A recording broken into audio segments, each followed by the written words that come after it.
गुम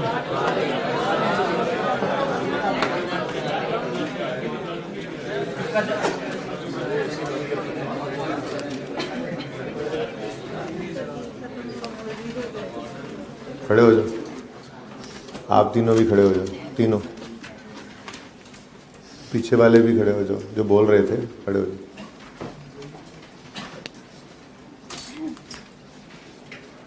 आप भी खड़े हो जाओ। अच्छा जी, लेक्चर 27 स्टार्ट करते हैं, कैफ 1 FAR 1 का। कल वाले लेक्चर में हमने जनरल लोन का ट्रीटमेंट सीखा, ओके।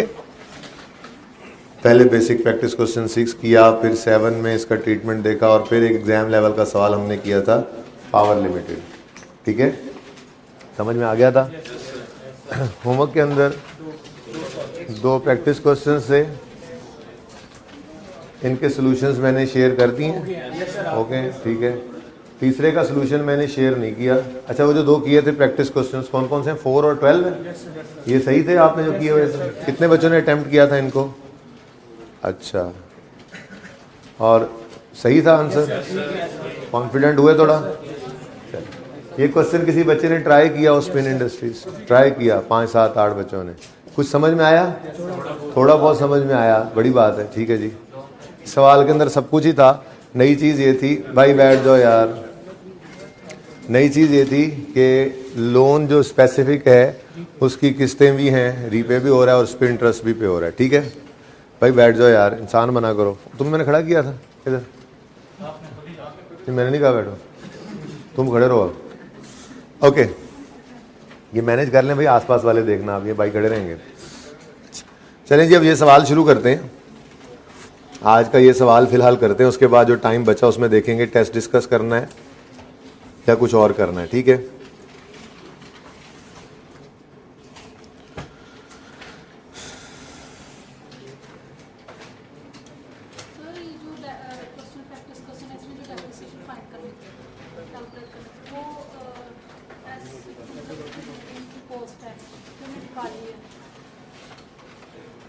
कौन से सवाल में?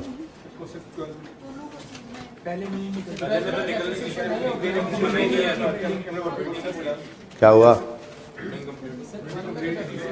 सॉकर लिमिटेड ने कंस्ट्रक्शन शुरू की और स्टिल अंडर कंस्ट्रक्शन है, तो फिर ये asset capital work in progress है। तो इस एसेट की जो बोरिंग कॉस्ट थी, ठीक है, वो तो निकल आएगी, ठीक है। लेकिन जो डेप्रीसिएशन निकालने की बारी आएगी तो हम कहेंगे जी कैसे निकालें, डेप्रिसिएशन कैसे निकाल सकते हैं जब एसेट ही कंप्लीट नहीं हुआ, ठीक है। अब आप कहोगे जी एसेट की ये कॉस्ट कैसे निकलेगी? भाई कॉस्ट तो CWI की भी होती है ना, ठीक है। बस इस सवाल के अंदर कॉस्ट ऑफ स्टेडियम नहीं होगी, बल्कि कॉस्ट ऑफ स्टेडियम CWIP होगी, या सिर्फ CWIP लिख लो अगर परेशान हो तो। अब इसके अंदर कंस्ट्रक्शन कॉस्ट आएंगी,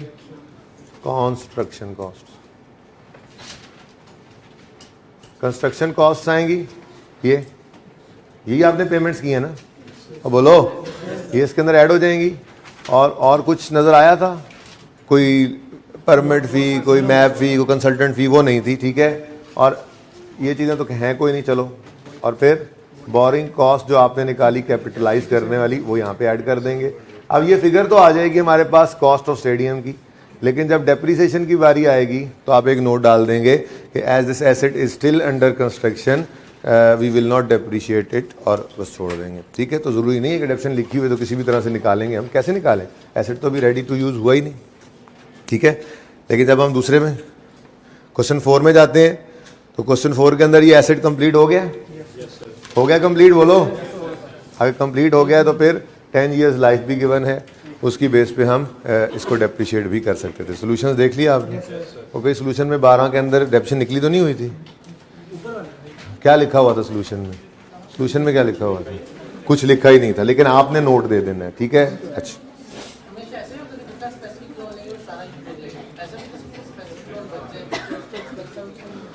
भाई स्पेसिफिक लोन सारा यूज हो जाए, सारा यूज हो जाएगा तो ठीक है, नहीं यूज होगा तो ठीक है। हमारा मकसद उस लोन पे जो इंटरेस्ट देना है उसको एसिड कॉस्ट में ऐड करना है इस वक्त, ठीक है।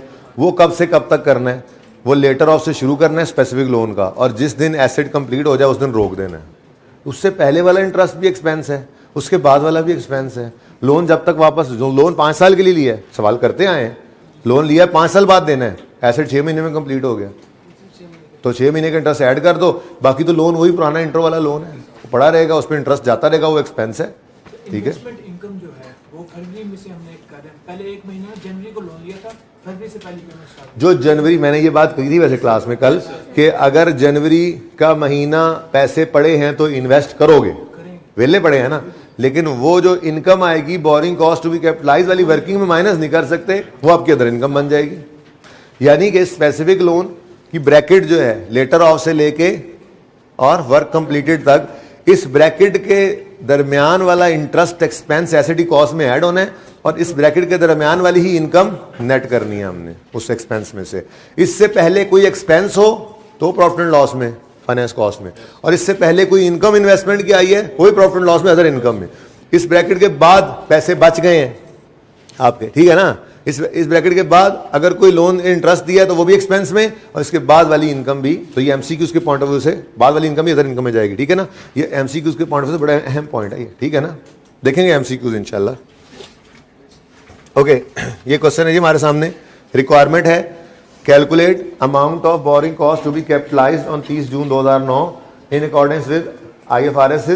Borrowing cost calculation should be based on number of months. अच्छा चलें, फिलहाल तो इसकी रिक्वायरमेंट, सवाल की रिक्वायरमेंट मान लेते हैं। 18 नंबर का ये सवाल 2009 में आया था, इतने ज़्यादा नंबर का सवाल अब नहीं आता, 5-6 नंबर का आता है, ठीक है। तो 8 का आ जाए, 7 का आ जाए, ठीक है, या सवालों के अंदर इस्तेमाल हो जाता है। बैठ जाओ यार आप भी। अच्छा, लेकिन फिलहाल हम इसकी रिक्वायरमेंट को एड्रेस करते हैं। हम क्या करेंगे, borrowing cost to be capitalize निकाल लेते हैं, फिर आगे देखते हैं कोई एडिशन करना हुआ तो कॉस्ट ऑफ एसेट निकालनी हो तो वो भी निकाल लेंगे। उसके बाद फिर दिल किया डेप्रिसिएशन का करनी है तो एक लाइन ऐड कर देंगे, यूजफुल लाइफ की डेप्रिशिएट भी करके देख लेंगे, ठीक है ना। तो जो चीज़ें ऐड करनी हुई एड ऑन्स बाद में करते हैं, फिलहाल सवाल की रिक्वायरमेंट को एड्रेस कर लेते हैं, ठीक है। तो सवाल की रिक्वायरमेंट क्या है, borrowing cost to be capitalize निकाल दो। तो ये काम कर लिया करें, क्या फॉर्मेट पहले बना दिया करें, उससे ये होता है सारा सवाल आपको आए ना आए, जो चीज़ें आपको मिल जाएं उसके नंबर तो मिले, ठीक है ना। आपको लोन प्रोसेसिंग चार्ज सवाल में नजर आ गए, उसके नंबर तो मिल गए, तो यहाँ पे फौरन लिख दोगे, ठीक है ना। तो फॉर्मेट बना होगा तो जैसे डाटा आता जाएगा वैसे लिखते जाओगे, आपको किसी एंड का वेट नहीं करना पड़ेगा, ठीक है। तो बोरिंग कॉस्ट कैपिटलाइज करनी कितनी है, ये कैलकुलेशन हमने इस वर्किंग में सीखी थी। उस वर्किंग में 3 ही चीज़ें थी बस। पहली लोन प्रोसेसिंग चार्जेस, ठीक है, लेकिन मैंने कहा था यहाँ पर कोई और कमिटमेंट कॉस्ट है तो वो भी यहीं पे आ जाएगी। कोई बैंक चार्जेस हैं इस लोन से रिलेटेड, स्पेसिफिक लोन से रिलेटेड, या कोई बैंक कमीशन दिया है इस स्पेसिफिक लोन से रिलेटेड, तो सारे उस पॉइंट 1 के अंदर आ जाते हैं। कोई एक ही आया करता है, अभी तक वो भी नजर नहीं आया आपको, अभी तक वो भी नजर नहीं आया, लेकिन हम फॉर्मेट में रख के चल रहे हैं। फिर दूसरा पॉइंट होता था interest expense on specific loan, less investment income उसी की। तो तीसरा पॉइंट क्या है, इंटरेस्ट एक्सपेंस ऑन जनरल। तो बस यही है, ये खत्म है कहानी, ठीक है। तो आप फॉर्मेट ये बनाकर फिर सवाल शुरू किया करो, ठीक है। तो रिक्वायरमेंट, अगर रिक्वायरमेंट एसेट की कॉस्ट निकालना होती तो ये वर्किंग 1 बन जानी थी, ठीक है, लेकिन फिलहाल तो रिक्वायरमेंट ही क्या है, borrowing cost to be capitalize निकाल दो। Borrowing cost to be capitalized, ये कैलकुलेट करनी है हमने। पास पेपर 9 कर रहे हैं हम, ठीक है जी। स्पिन इंडस्ट्रीज, क्या हुआ,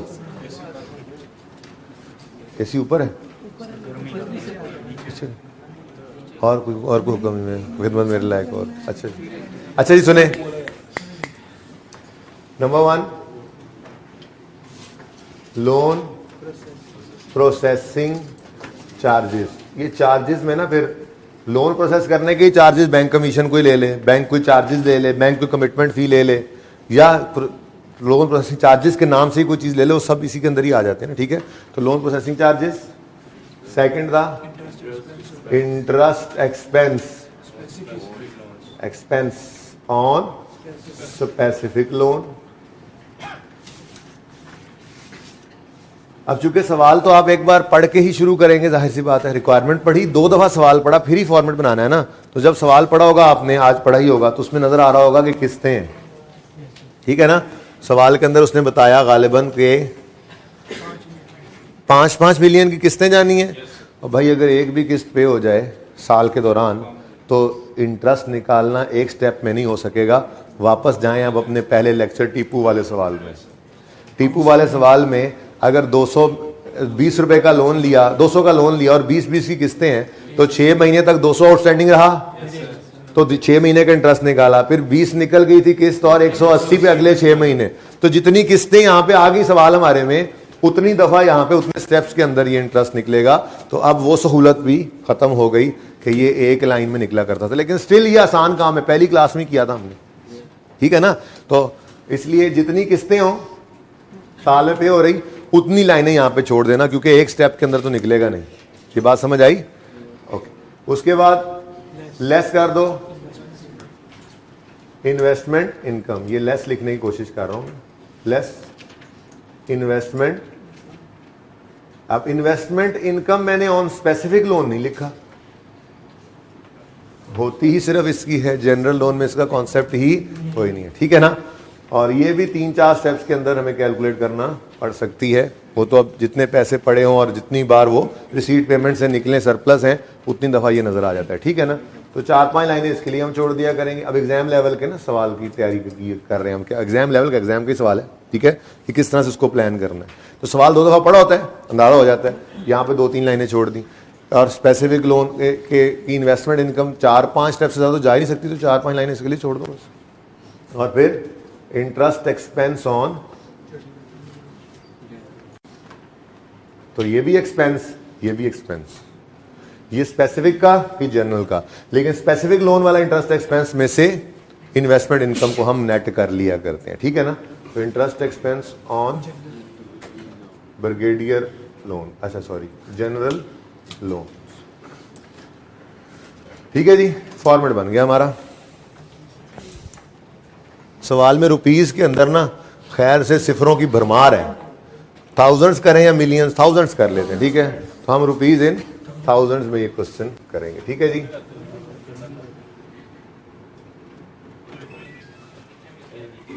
नीचे मिलियन है तो उसको भी थाउजेंड में कर लेंगे बेटा। अब बोल दिया थाउजेंड तो अब थाउजेंड ही है।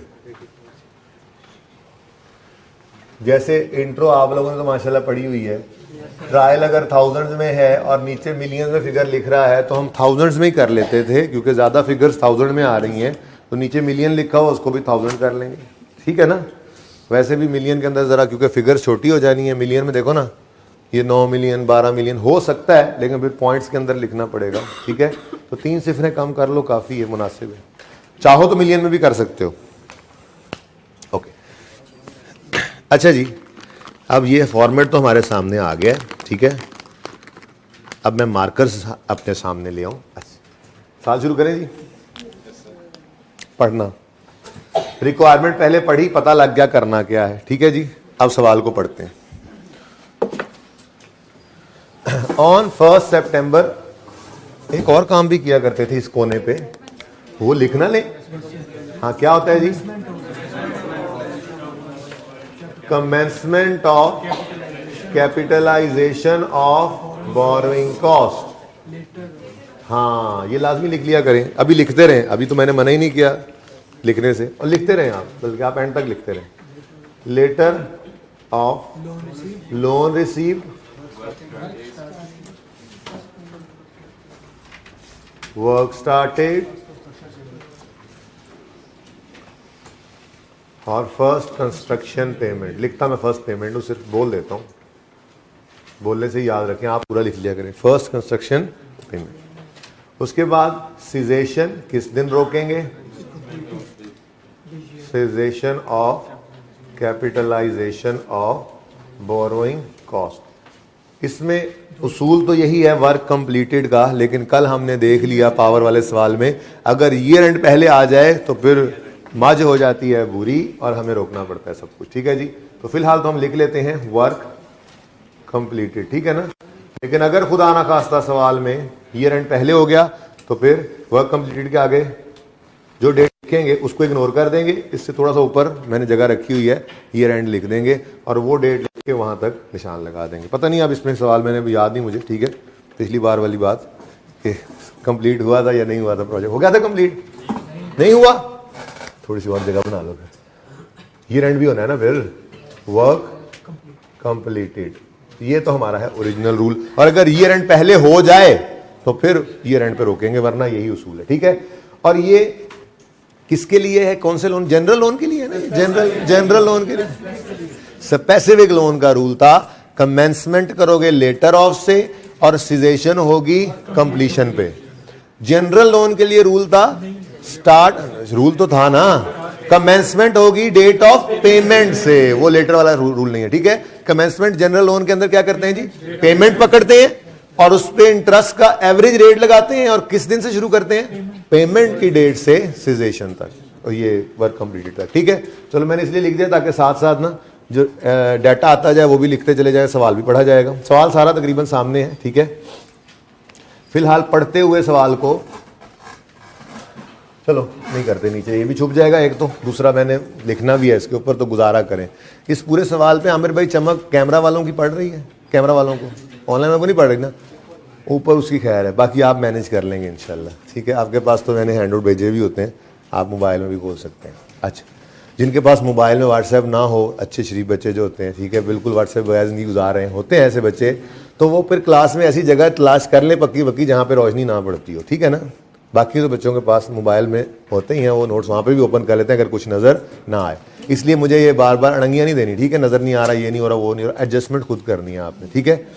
मेरा मसला उनके साथ है क्योंकि आप हिलजुल के देख सकते हैं, वो बेचारे हिले जुले भी ना, तो कैमरा तो नहीं हिलजुल रहा, वो यूं करके देखें तब भी स्क्रीन में वही नजर आना है, इसलिए आप लोग कर लिया करें मैनेज, ठीक है बेटा। अच्छा जी, वो से मुराद मेरी वो ऑनलाइन वाले बच्चे हैं। अच्छा, और क्या वो ऑन 1 सितंबर 2008, ईयर एंड क्या था ये तो मुझे भूल ही गया। ईयर एंड 30 जून है और 30 जून 2009 है, ठीक है। हाँ, नो 1 जुलाई 2008 से ये साल शुरू होगा, ऐसे ही लिख लेते हैं, कहीं जरूरत पड़ जाती है, और 30 जून 2009 पे ये खत्म होगा, ठीक है ना। ये हमारा साल है, ओके। अच्छा, ऑन 1 सितंबर 2008 spin industries started bowling spin, अच्छा, started construction of its new office building. Work started 1 सितंबर 8, हमारे साल में ही है। हाँ, 1 जुलाई 8 के बाद है, तो हमारे साल में ये काम शुरू हो गया, ठीक है जी। आगे कहाँ गया? एंड कंप्लीटेड ऑन 31 मई 2009। वो कंप्लीट भी हमारे साल में हो रहा है भाई, पता नहीं किसी ने कहा था नहीं हो रहा, तो 31 मई 2000। अच्छा है ना, इस सवाल में डेप्रिसिएशन भी सीख लेंगे, फिर एसेट कंप्लीट होगा ना। लाइफ अगर ना हुई तो मैं एक लाइन लाइफ की ऐसी दे दूंगा, डेप्रिसिएशन भी कर लेंगे, ठीक है, okay. The payments made to contractor were as follows, और फर्स्ट पेमेंट भी हुई 1 सितंबर 2008 पे। डेट्स भी लिखते जा रहे हैं साथ साथ, ठीक है। लेकिन पहले 2 दफा सिर्फ सवाल पढ़ना है आपने, ये काम तो तीसरी बार करते हुए सवाल पढ़ रहे हैं हम, 2 दफा तो सिर्फ आपने सादा सवाल पढ़ना है, ठीक है, सादा सवाल, ओके। फिर पेमेंट दूसरी हुई, फिर तीसरी हुई, फिर चौथी हुई, ठीक हो गया जी। In addition to above payments, बोलो,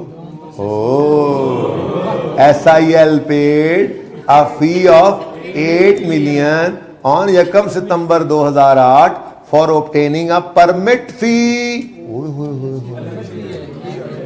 लोन प्रोसेसिंग चार्जेस नहीं है, तो ये पहले दिन से इसी की तो मेहनत कर रहा था।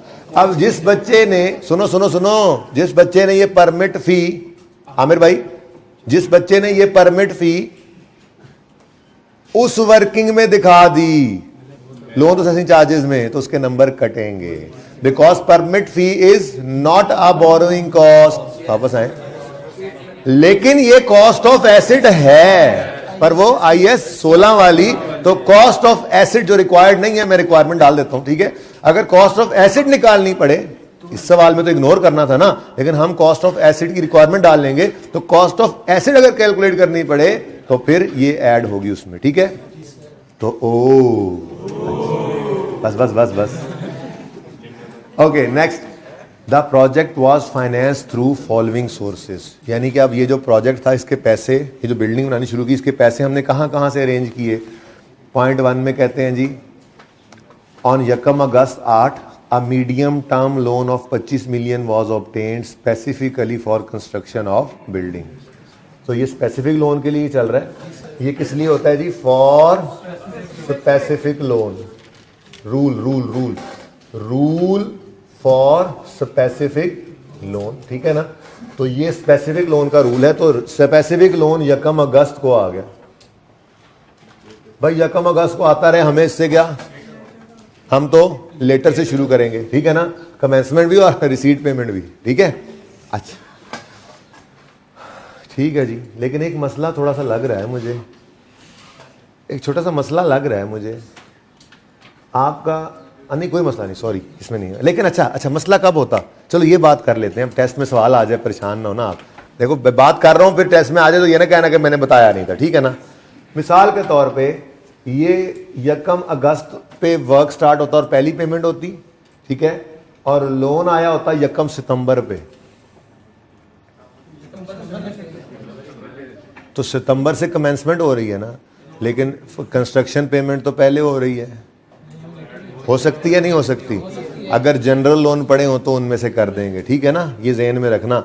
कल के सवाल में क्या था? कल के सवाल में स्पेसिफिक लोन आया पहले, फिर पेमेंट शुरू हुई, वो खत्म हुआ तो जनरल लोन से पेमेंट शुरू की। मैं क्या कह रहा हूं, पॉइंट समझे मैं क्या कह रहा हूं। अगर अभी स्पेसिफिक लोन रिसीव नहीं हुआ और बिल्डिंग पे काम शुरू, हम क्या लोन का इंतजार करते रहेंगे? कहेंगे यार कुछ पैसे यहां से इस्तेमाल करने हैं, कुछ उधर से, तो चलो शुरू करो काम, अल्लाह खैर करेगा, आ जाएगा दूसरे लोन भी। तो अगर अभी स्पेसिफिक लोन आया नहीं है और कंस्ट्रक्शन शुरू हो गई और पेमेंट्स भी शुरू हो गई, तो वो पेमेंट्स फिर कहां से करोगे? आपके रिसीट पेमेंट स्केड्यूल के अंदर डिस्क्रिप्शन के बाद स्पेसिफिक लोन कॉलम है, फिर जनरल लोन का। तो स्पेसिफिक लोन के कॉलम में कुछ भी नहीं आएगा। फर्स्ट कंस्ट्रक्शन पेमेंट मिसाल के तौर पे आई तो पहली ही लाइन माइनस। आप कहोगे जी ऊपर कुछ पड़ा ही नहीं है। हमने तो ऊपर पड़े हुए को देखा भी नहीं था, क्योंकि हमने डेट ऑफ पेमेंट से सिजेशन तक लेके आना होता है उसको। तो पहले भी ऐसे भी हो सकता है, ठीक है। एक और चीज भी हो सकती है, लेकिन वो फिर कभी से, ठीक है। चलो ये समझ आ गई बात। यानी कि अगर प्रोजेक्ट में स्पेसिफिक लोन नहीं आया और काम पहले शुरू हो गया तो इसकी ममानियत नहीं है, हो सकता है, ठीक है। बस आपने क्या करना है, अपने रिसीट पेमेंट स्केड्यूल में पहली पेमेंट ही जनरल लोन वाले कॉलम में माइनस लिख देनी है। और वो तो कल हमने देख लिया था। घर पे जाके कितने बच्चों ने पावर वाला सवाल दोबारा किया था? पास होने वालों के हाथ देख लो भाई, ठीक है भाई। क्यों नहीं किया सवाल? देखो मैं शुरू से एक बात कह रहा हूं, आपसे अर्ज कर रहा हूं, बार बार कहता हूं, आज सारे कान खोल के दिमाग खोल के सुन लो। सबसे अहम सवाल क्लास वर्क होता है।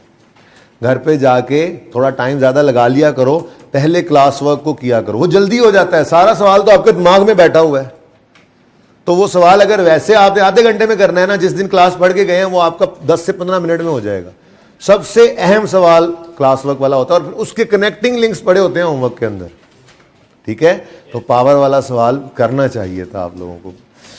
अगर वो करते तो आपके जहन में रिसीट पेमेंट ऐसे छपा होता, ठीक है ना। तो रिसीट पेमेंट जो आपने कल बनाया था, उसमें अगर स्पेसिफिक लोन आने से पहले कंस्ट्रक्शन शुरू हो जाए और पेमेंट शुरू हो जाए तो जनरल लोन का कॉलम मौजूद है, माइनस कर दोगे। और कल हमने ये देखा था कि अभी फिर दोबारा बनाना है, ठीक है। वो जनरल लोन की पेमेंट को हमने पकड़ा था, जिस डेट से वो पेमेंट हुई थी उससे लेकर सिजेशन तक या ईयर एंड पहले हो जाए तो हमने कैपिटलाइजेशन करनी होती है और एवरेज रेट पे करनी होती है, ठीक है जी। सर ऐसा हो सकता है पहले हमने जनरल लोन यूज कर लिया और फिर स्पेसिफिक, उसके बाद फिर वो स्पेसिफिक खत्म हो गया उसके बाद? जी बिल्कुल बिल्कुल बिल्कुल ऐसा हो सकता है। आपने पहले जनरल लोन यूज करना शुरू किया, स्पेसिफिक लोन आ गया, वो यूज करने लगे, वो खत्म हो गया तो फिर जनरल लोन यूज करने लग जाए। अभी तो इक्विटी भी आएगी कल इंशाल्लाह, ठीक है। ओनर से कहेंगे तुसी भी पैसे दो, असी मंगते थोड़े ही हैं, बैंक से मांगे जा रहे हैं हम, ठीक है। तुम भी दे दो, बिल्डिंग बन रही है तुम्हारे बिजनेस की, तो वो इक्विटी लाएंगे घर से। तो वो फिर प्रेफरेंस फिलहाल तो हमारे सामने क्या है, सबसे पहला नंबर स्पेसिफिक लोन का है। स्पेसिफिक लोन आज भी पहले नंबर पे और जनरल लोन फिर दूसरे नंबर पे, ठीक है ना। लेकिन अगर कभी ना पड़ा हो तो भाई प्रोजेक्ट नहीं रोक देते, ठीक है ना। अच्छा, लेकिन जब इक्विटी कल आएगी ना इंशाल्लाह, ज़हन अभी बना लें, तो सबसे पहला नंबर इक्विटी का होगा। वो पैसे खत्म होंगे तो फिर पहले अपने पैसे लगाएंगे ना मालिकों के, ठीक है। वो खत्म होंगे तो फिर स्पेसिफिक लोन, वो खत्म होंगे तो फिर, ठीक है ना। अच्छा चलें, बहरहाल बात कहाँ से कहाँ निकल गई, वापस है अपने सवाल पे। अच्छी भली बात शुरू हुई थी। ऑन यकम अगस्त 18 आ मीडियम टर्म लोन ऑफ, मैंने कहा चलो जरा ऐसी बात भी तैयारी में आ जाए ना, ठीक है। वापस आए सवाल पे वापस आए। टेस्ट अभी बहुत दूर है, टेस्ट तक तो तुम बोरिंग कॉस्ट में PhD कर चुके होगे, अल्लाह ने चाहा तो। On Jacob August 8 a medium term loan of 25 was obtained specifically for construction of building. The loan carries a markup of 12% per annum payable semi-annually. इस पे बड़ी बहस की थी मैंने। इस पेबल का मतलब ये नहीं है कि हर साल के एंड पे बैंक वाले आएंगे इंटरेस्ट, आप कहोगे पेबल लिखा हुआ है चलो जाओ, देना नहीं है, पेबल है। अगले साल के 6 महीने के एंड पे फिर बैंक आएगा, यार वो 6 महीने का इंटरेस्ट, आप कहोगे लिखा हुआ है पेबल। तो पेबल है, पे नहीं करना, ऐसी बात नहीं है। मैंने आपको समझाया था कि जब हम एग्रीमेंट करते हैं ना स्टार्ट में, तो ये बातें तय होती हैं। तो तय ये हुआ कि 12% के हिसाब से बैंक को इंटरेस्ट देगा ये बंदा, सेमी एनुअली पेएबल होगा, मतलब हर 6 महीने का इंटरेस्ट जो है वो 6 महीने के एंड पे पेएबल हो जाएगा और वो फिर पे करेगा। तो इस पेएबल का मतलब ये होता है कि ये काम एग्रीमेंट में ये बात तय हुई थी और सवाल अगर ऐसी कोई बात नहीं की कि वो पैसे दिए बगैर भाग गया, ठीक है, मतलब ये सब ड्यूली फॉलो हो रहा है, ठीक है ना। तो interest is payable semi annually. A commitment fee, हाँ जी, ये है वो आमिर भाई, ये है वो लोन प्रोसेसिंग चार्जेस नंबर 1 वाले, ठीक है भाई, सही है ना। आ जाए वापस इस सवाल में। तो वो मैप फी को या परमिट फी को इग्नोर करके सिर्फ इसको लेना था बोरिंग कॉस्ट में, लेकिन हम चूंकि अब इंशाल्लाह एंड पे ऐड कर देंगे कॉस्ट ऑफ एसिड भी निकालो, तो फिर हमें ये दोनों चीजें नजर आ जाएंगी अपनी अपनी जगह पे। तो भाई पहले से जगह, अब आज अगर मैं उसको फिट करने लगता तो ऐसे ऊंट को रिक्शे में बिठाना और आपको समझाना बराबर हो जाना था आज, लेकिन पहले दिन से ही बात करते आ रहे हैं ना, तो आज चीजें आई, चीजें पहुंच गई अपनी जगह पे, ठीक है। कमिटमेंट फी है 0.5% of the amount of loan, यानी 25 मिलियन का 0.5% जो है वो कमिटमेंट फी बैंक ने चार्ज की। तो कमिटमेंट फी ये लोन प्रोसेस करने के चार्जेस हैं। फिर ऐसे ही कोई बैंक कमीशन ले ले, बैंक चार्जेस ले ले, या कोई ऐसा और रिलेटेड खर्चा जो स्पेसिफिक लोन के प्रोसेस करने में इस्तेमाल हो गया, वो हमारी बोरिंग कॉस्ट है। Borrowing cost is not only interest, बल्कि बैंक कमीशन, बैंक चार्जेस वगैरह मैंने पहले दिन कह दिया था, ये सब बोरिंग कॉस्ट के अंदर आते हैं, ठीक है। अच्छा ठीक है जी, आगे कहता है, अच्छा ये भी है, surplus funds were invested in saving account at 8% on यकम फरवरी 2009 SIL paid 6 monthly interest plus 5 million towards the 6 महीने का इंटरेस्ट और 5 मिलियन प्रिंसिपल पे किया किस दिन, यकम फरवरी को। यकम फरवरी को क्यों पे कर रहे हैं, यकम अगस्त को लोन लिया था, अगस्त, सितंबर, अक्टूबर, नवंबर, दिसंबर, 31 जनवरी आ गया, अब 6 महीने पूरे हो गए। मैंने आपको बताया था दोनों तरह के अरेंजमेंट्स हो सकते हैं, या तो बैंक कहेगा कि किस्त पे करो जमा इंटरेस्ट, 6 महीने का इंटरेस्ट और पहली किस्त, या तो ये 6वें महीने के आखिरी दिन घर जाते हुए देते जाना बैंक में, या अगले साल यानी 7वें महीने के पहले दिन आप देते चले जाना। तो दोनों में ही कोई मसला नहीं है, लेकिन थोड़ा ध्यान रखना पड़ता है, अकाउंटिंग में चेंजेस आ जाती हैं। अगर 30 जून ईयर एंड है तो फिर ये जो फरवरी के ऊपर, चलो बल्कि तो आसान हो गया, जरा दूर दूर है, ठीक है ना जी। तो फिर यकम फरवरी को एक किस्त पे की 5 मिलियन की और इंटरेस्ट भी 6 महीने का पे कर दिया। अब आगे ये 31 जनवरी तक था, फरवरी, मार्च, अप्रैल, मई, जून, ये 5 महीने में हमारा साल खत्म हो जाएगा। और जुलाई, वैसे हमारा प्रोजेक्ट भी खत्म हो जाएगा, लेकिन मैं वैसे बात कर रहा हूँ, 31 जुलाई पे जाके दूसरी किस्त भी बैंक को देनी होगी और इंटरेस्ट भी, लेकिन वो 31 जुलाई की बजाय यकम अगस्त को पे करेंगे। यहां से ये पता लग गया हमें, ठीक है ना। बहरहाल सवाल के अंदर इतना आगे जाना ही नहीं, जहां पे जाना था उसने वैसे ही बता दिया, ठीक है जी। ये बात समझ आ गई। तो 6 महीने का इंटरेस्ट और 5 मिलियन की एक इंस्टॉलमेंट है प्रिंसिपल की, ये पे की उसने, ठीक है। जबानी तैयारी मैंने कराई हुई है। कल मैंने कहा था कि जनरल लोन कब आया कब गया, उसका इंटरेस्ट पे हुआ नहीं हुआ, हमारी बला से जाएं भाड़ में, लेकिन स्पेसिफिक लोन तो हमारा दोस्त है, तो स्पेसिफिकली स्पेशल इस प्रैक्टिस इस प्रोजेक्ट के लिए आया, तो उसका आना भी हम रिसीट पेमेंट में लेते हैं, उसका पे होना भी रिसीट पेमेंट में लेंगे, उसके इंटरेस्ट का पे होना भी, लेकिन इंटरेस्ट का पे होना कह रहा हूं भाई, क्योंकि रिसीट पेमेंट है, ओके। तो फिर आज काम बढ़ने जा रहा है थोड़ा सा, अच्छा कोई बात नहीं, कर लेंगे, खैर है, बस खत्म। आगे क्या है, एग्जिस्टिंग रनिंग फाइनेंस फैसिलिटीज। 2 अहम बातें कल करना भूल गया था, एक्चुअली भूला नहीं था, टाइम नहीं मिला था, तो फिर वो बात आगे निकलती चली गई, लेकिन कल जरूरत भी नहीं थी, मौके पे बात हो जाए तो ज्यादा अच्छा होता है, याद भी रहता है, ठीक है। अब लोन के साथ लिखा नहीं हुआ कि ये स्पेसिफिक है या जनरल है।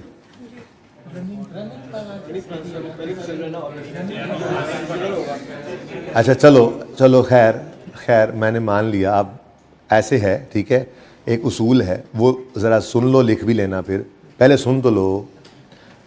अगर सवाल में खामोश हो के लोन कौन सा है, तो वो हमेशा स्पेसिफिक अज्यूम करना है। क्या करना है? Specific, okay. लेकिन यहाँ पे सवाल खामोश नहीं है। रनिंग फाइनेंस फैसिलिटी को हमेशा ही जनरल लोन कहना है, ये होता ही जनरल लोन है, ठीक है ना। और नज़र भी आ रहा था एग्जिस्टिंग, ऑलरेडी पड़ा हुआ है। रनिंग फाइनेंस क्या है, जो कल एग्जाम्पल दी थी, ओवरड्राफ्ट फैसिलिटी भी इसको कहते हैं। बैंक से तय किया हुआ, लिख लेना भाई, बाद में मैं लिखवाता हूँ, पहले सुन तो लो जी।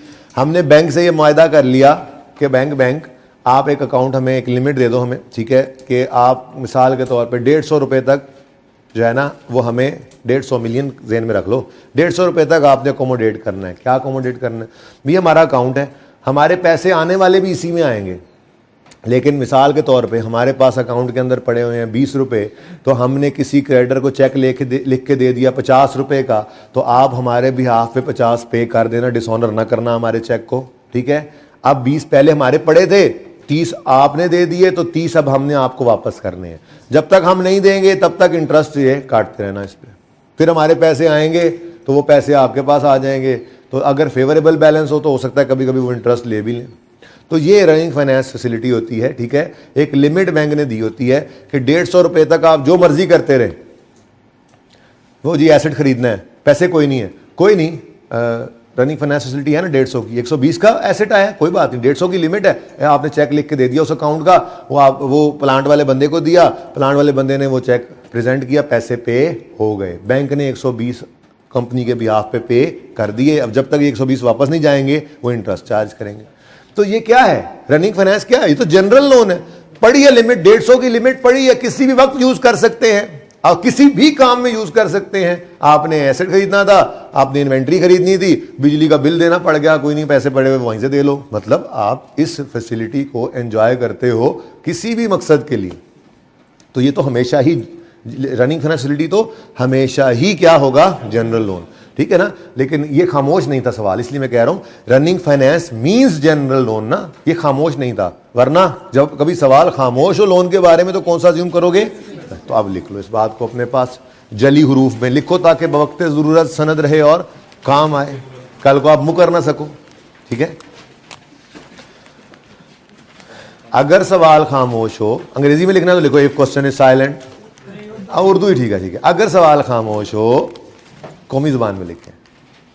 ऐसे कभी कभी दिल कर पड़ता है ना आप लोगों का, तो घर में अंग्रेजी में, क्लास के बाद मुझसे पूछ लिया करो अंग्रेजी, नो इशू, मुझे कौन सा आती होगी। अगर सवाल खामोश हो तो लोन को हमेशा स्पेसिफिक अज्यूम करना है। अगर लोन के बारे में सवाल खामोश हो, बीच में ऐड कर दें यार ऐसे एक लकीर, यार आप सवाल खामोश हो लिखा हुआ है, कोई नहीं ऐड करना है यार, ये लाइन लगाओ और ऐड कर दो, क्या मसला। अगर लोन के बारे में सवाल खामोश हो तो उसे हमेशा स्पेसिफिक अज्यूम करना है। अगर लोन के बारे में सवाल खामोश हो तो उसे हमेशा स्पेसिफिक लोन अज्यूम करना है।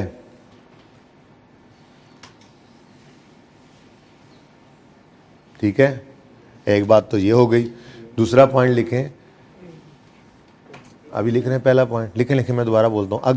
अगर लोन के बारे में सवाल खामोश हो तो उसे हमेशा स्पेसिफिक अज्यूम करना है। ठीक है, अगली बात लिखो, रनिंग फाइनेंस फैसिलिटी को हमेशा जनरल लोन ही कहना है। रनिंग फाइनेंस फैसिलिटी होती ही जनरल लोन है। ठीक है, यूं लिख लो, running finance facility, running finance facility bracket डाल के यूं लिख लो बैंक ओडी, एक ही बात है। ओवरड्राफ्ट फैसिलिटी भी इसको कहते हैं, ओवरड्राफ्ट फैसिलिटी। देखो ना, बैंक नेगेटिव में जाता ही कब है?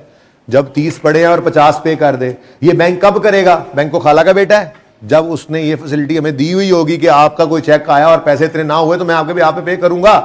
तो बैंक ओवरड्राफ्ट में जाता ही तब है जब ओवरड्राफ्ट की फैसिलिटी हो, जिसको ओवरड्राफ्ट फैसिलिटी भी कहते हैं, रनिंग फाइनेंस फैसिलिटी भी कहते हैं। ठीक है ना, तो रनिंग फाइनेंस फैसिलिटी या ओवरड्राफ्ट फैसिलिटी जो है ये होता ही जनरल लोन है।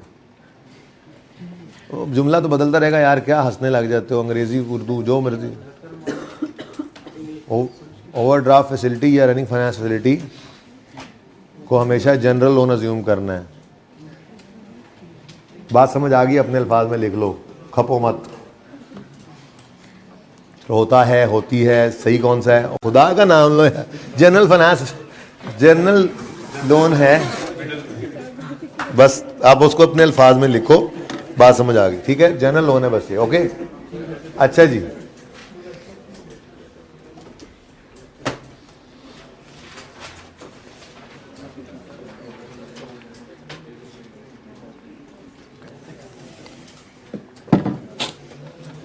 मुझे लग रहा था पता नहीं जल्दी जल्दी सवाल कर लेंगे, ये तो आगे नहीं चल रहा।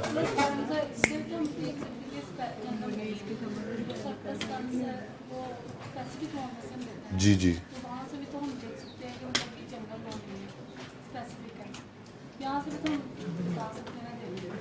कहाँ से? नहीं नहीं नहीं नहीं, ऐसी कोई बात नहीं है। ये सरप्लस फंड्स वाला जो पॉइंट है, ये तीसरा पॉइंट लिख देता, फिर ना पहले के साथ लिख रहा ना दूसरे के साथ। ऐसा फजूल सा क्यों हम असम्पशन अपने जहन में रखें जो कहीं भी टूट जाए जाके? ऐसा कोई हम रूल नहीं बना सकते। रट्टे रुट्टे ना लगाया करें, सुकून से जिंदगी। रट्टा सिर्फ इतना सही है, खामोश है तो वो स्पेसिफिक लोन है, लेकिन रनिंग फाइनेंस फैसिलिटी में वो खामोश नहीं है भाई। सवाल चीख चीख के कह रहा है कि ये जनरल लोन है, जनरल लोन है। और फिर सबसे बड़ी बात, पहला लफ्ज एग्जिस्टिंग रनिंग फाइनेंस, पहले से पढ़े थे ये लोन, ठीक है ना? तो सवाल तो चीख चीख के उसका गला बैठ गया मेरी तरह। लेकिन आप कह रहे हैं कि खामोश है, खामोश नहीं है। अगर खामोश होता भी तो हम खामोश होता तो हम स्पेसिफिक लेते, ठीक है? नहीं आ रही तो यार तुमको कहो ना, मुझे क्यों कह रहे हो? ओके, आ तो रही है। अच्छा जी, अब existing running finance facilities of SIL कौन कौन सी हैं? एक रनिंग फाइनेंस फैसिलिटी है 28 मिलियन की। भाई running finance facility of 28 million का मतलब ये कभी भी नहीं होता कि ये 28 मिलियन हमने ले रखा है। रनिंग फाइनेंस का मतलब ही ये है कि 28 मिलियन की लिमिट बैंक ने दी हुई है। अब 28 मिलियन तक ये ड्रॉ कर सकते हैं। कभी हो सकता है 10 ड्रॉ किया हुआ हो, कभी 15 हो जाए, फिर पॉजिटिव हो जाए, फिर 50 हो जाए, फिर 50 नहीं सॉरी, फिर 28 हो जाए, फिर 20 हो जाए, ठीक है ना? तो चेंज होता रहता है। तो फैसिलिटी की जो लिमिट है वो तो 28 मिलियन है। मार्कअप 13% है, पेबल एनुअली। ये भी आपका निकालना आपके बस में ही नहीं होता, पर्चे में आपसे थोड़ी निकलवाएगा, क्योंकि रनिंग फाइनेंस का तो जो बैलेंस है वो हर दिन तब्दील हो रहा है, ठीक है ना? कभी बढ़ गया, कभी कम हो गया, कभी बढ़ गया, कभी कम हो गया, कभी पॉजिटिव हो गया, कभी नेगेटिव हो गया। अब वो बैंक ही कैलकुलेट करता है, आपको तो फिगर दी होगी, ठीक है ना? अब आगे कहता है the average outstanding balance during the period of construction was 25। ये है लोन आउटस्टैंडिंग। इसका वैसे तो आप आउटस्टैंडिंग लोन निकालना आपके लिए मुमकिन नहीं था, उसने निकाल के दे दिया, ठीक है? आगे भी एक और रनिंग फाइनेंस फैसिलिटी है, उसमें भी ऐसी बात की हुई है। तो भाई सवाल तो इतना सही था, बस खत्म हो गया सवाल। एक जनरल लोन है, एक स्पेसिफिक लोन है, कहानी खत्म। जनरल लोन के लिए हमें ये पॉइंट में से क्या चाहिए? 28 मिलियन को हमने कहीं यूज करना है, हमने कहीं 25 मिलियन को यूज करना है, हमने कहीं 13% को यूज करना है ना जी ना। हम तो इन दोनों लोन्स में से एक एवरेज रेट निकालेंगे और 0.2 को पर्चे से फाड़ के फेंक देंगे कि तुम अब जाओ, अब तुम्हारा हमने कुछ नहीं करना। अब तो पेमेंट की अमाउंट को पकड़ेंगे, अगर जनरल लोन से वो हुई, उस पेमेंट की डेट से सिजेशन तक उस एवरेज रेट के ऊपर इंटरेस्ट निकाल लेना। अल्लाह अल्लाह ते खैर चल। तो पहले मेरे ख्याल में 0.2 कर लेते हैं, ठीक है?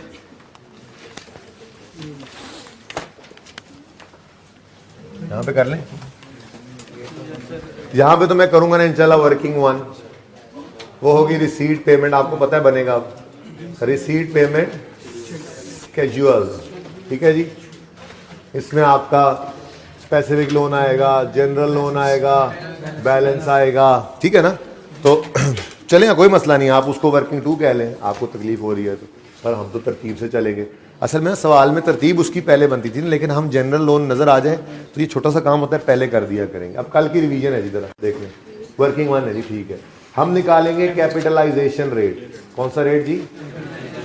जिसको एवरेज रेट भी कहते हैं। एवरेज रेट है, लेकिन इसको यूज करना है for capitalization of borrowing cost of general loan, इसलिए कैपिटलाइजेशन रेट भी कह देते हैं, ठीक है ना? कैपिटलाइजेशन रेट क्यों कहते हैं? कि इस रेट के ऊपर, इस रेट पर हमने जनरल लोन के इंटरेस्ट को एसेटी कॉस्ट में ऐड करना है, कैपिटलाइज करना है, इसलिए कैपिटलाइजेशन रेट। बहरहाल average rate, average capitalisation rate जो मर्जी कह दो। लोन की टैप लिखी थी हमने, ठीक है जी, और वो कल वाला फॉर्मेट पूरा बनाएंगे। फिर लोन की amount, months outstanding, loan outstanding, loan outstanding, rate और इंटरेस्ट। के साथ लिखा था मंथ्स के साथ भी आउटस्टैंडिंग कल। तुमने मंथ लिखा है तो फिर मतलब क्या, मतलब इल्जाम लगा दोगे क्या? कुछ भी बोल दोगे हैं? मतलब दिखाओ यार इसको, कहाँ लिखा था हमने, दिखाओ यार इसको, साथ वाले तुम ही दिखाओ, दिखाओ इसको यार, दिखाओ इसको, एक दो और बंदे भी दिखाओ यार, ये दे दो, ठीक है, ओके डन। अच्छा जी, चलें वापस आए। अच्छा बस ना यार, होगी बस बात। इधर देखो, रनिंग फाइनेंस फैसिलिटी है, रनिंग फाइनेंस फैसिलिटी है, नाम तो कोई नहीं है, मैं इसको 1 और 2 कह दूं अगर आप लोगों की इजाजत हो तो। एक लोन 1 है, एक लोन 2 है, बैंक ए भी है तो ए और बी कर दो, वर्किंग जो है यार। अच्छा अब सबका ध्यान, running finance facility of 28 million from bank A. क्या ये लोन की अमाउंट है? ये लोन की अमाउंट नहीं है, ये लिमिट है। कितने महीने आउटस्टैंडिंग रहा नहीं बताया। लिखना चाहो तो 28 लिख लो, जबरदस्ती है, लिख लो 28 जी, हमने लोन ही लिया हुआ 28 का। कितने महीने आउटस्टैंडिंग रहा, ये तो मसला आ गया ना फिर। अच्छा आगे देखो, फिर उसने कहा रनिंग फाइनेंस फैसिलिटी है 28 मिलियन की, facility of 28 million from A carrying markup of 13%, payable annually. एक पता लग गया 13%, ये तो पता लग गया, लिखो लिखो लिखो। आगे चलें, द एवरेज आउटस्टैंडिंग बैलेंस, इसको गले से लगा लो, ठीक है। ये हमारे काम की फिगर थी, वो जो हम लोन के साथ आउटस्टैंडिंग मंथ्स को मल्टीप्लाई करके लोन आउटस्टैंडिंग निकालते थे ना, ये उसने निकाल के दिया हुआ है हमें, टेंशन ना लें। और रनिंग फाइनेंस आएगा तो ये उसको निकाल के देना ही पड़ेगा, वो मंथ्स के हिसाब से निकलते ही नहीं है, निकलना मुमकिन नहीं है। डेली बैलेंस चेंज हो रहा है। अब आप पर्चा छोड़ के बैंक में चले जाओगे और सारे साल की उसकी जो वो चीजें वो निकाल के देखोगे कब कितना बैलेंस रहा, वो एवरेज बैलेंस पर्चे में आपको निकाल के देगा, ये मजबूरी है। अगर रनिंग फाइनेंस आएगा तो एवरेज बैलेंस को देना पड़ेगा, ठीक है। तो the average outstanding balance during the period of construction, सुकून हो गया फिर तो जी, वॉज रुपीज 25,000। हम 1000 में चल रहे हैं ना, ठीक है। आगे बढ़े, नेक्स्ट में आए, running finance facility of 25 million, ठीक है, फ्रॉम बैंक बी।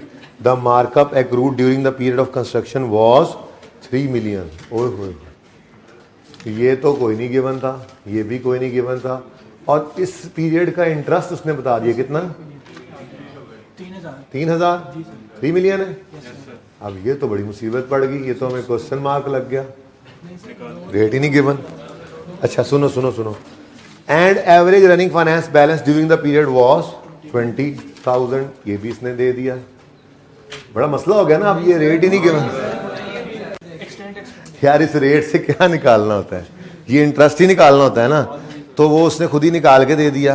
आप रेट निकालना चाहो खामखा तो निकाल लो, लेकिन टाइम ही जाया करना है। आपने ना तो ये रेट लेना है ना ये रेट लेना है, ये रेट लगाकर फिगर्स निकालते हैं ना, और फिर एवरेज करते हैं। उसने ये पहले फिगर दे दी है, तो टोटल करो लोन को, ये 45,000 आ गया, और ये 3,000 जो मिसिंग है उसको, ये जरूरी फिगर है 32,50 टोटल 62।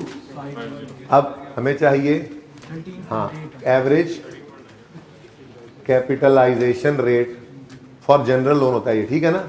इधर देखो, interest 6250 divided by 45, loan outstanding आ गया, इनटू 100 इज इक्वल टू 13 बस 14 भी कर सकते थे, 13.8 13.9 कर लो, चलो अब बस डन फाइनल। मुश्किल लगा कुछ? उल्टा आसानी हो गई ना, लोन देकर हमें मंथ से मल्टीप्लाई करना पड़ा, उसने हमें आउटस्टैंडिंग बता दिया।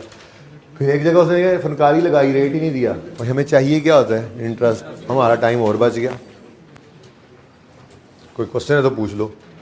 अब इधर देखो, इधर देखो ज़रा, सब इधर देखो। चल निकल जा। अब हमने इसको यूज,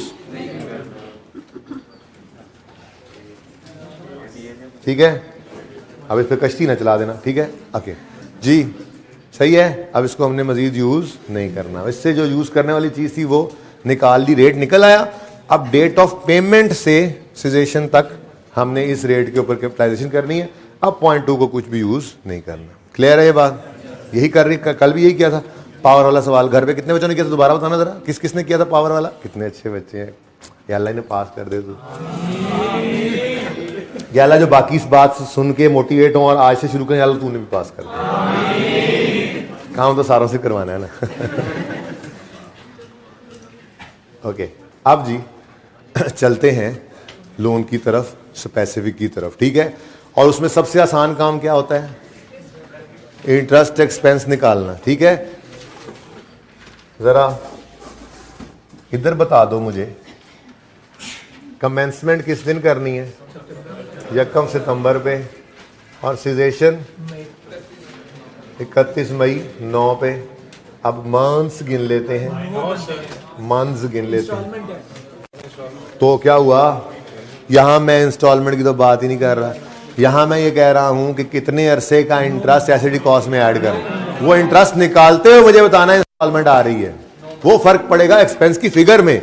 ये तो बात हो रही है कितने अरसे का इंटरेस्ट बैंक को देना। एक किस्त पे किया, उससे पहले भी इंटरेस्ट देना था, उसके बाद भी इंटरेस्ट देना, ठीक है ना? तो सितंबर, अक्टूबर, नवंबर, दिसंबर, जनवरी, फरवरी, मार्च, अप्रैल, मई, 9 मंथ्स, 9 महीने आ गए यहां पर। और अब 25 का लोन। नंबरिंग क्यों नहीं कर रहा? नंबरिंग क्यों नहीं कर रहा मैं? नंबरिंग रिसीट पेमेंट बनाने से पहले नंबरिंग करते हैं, वो एंड पे कर लेंगे, फिलहाल उससे पहले वाला काम हो सकता है। 25 मिलियन का लोन आया 1 अगस्त 8 पे, ठीक है? और 5 मिलियन इसमें से पे हो गया अलॉन्ग विद इंटरेस्ट, ठीक है? फिलहाल तो मुझे लोन की फिगर चाहिए ना, ठीक है? पेमेंट की बात नहीं कर रहा इस वक्त में, रिसीट पेमेंट में इंटरेस्ट पेड को ढूंढूंगा। फिलहाल तो मुझे इंटरेस्ट एक्सपेंस से गर्ज है, और आपको पता है इंटरेस्ट एक्सपेंस वक्त के साथ साथ एक्रू हो जाता है। पे हो ना हो, इंटरेस्ट एक्सपेंस में डेबिट होना होता है ना, ठीक है? एक्रूअल प्रीपेमेंट पढ़ा हुआ है ना? हाँ, दूसरों ने नहीं पढ़ा हुआ, उनको पढ़ाना पड़ेगा। अच्छा जी, अब 25 मिलियन का लोन आया था 1 अगस्त 2008 पे। 25 मिलियन पे 12% के हिसाब से इंटरेस्ट लगाना शुरू किया। पूरा अगस्त, सितंबर, अक्टूबर, नवंबर, दिसंबर, जनवरी, और पूरा जनवरी, बस 6 महीने हो गए।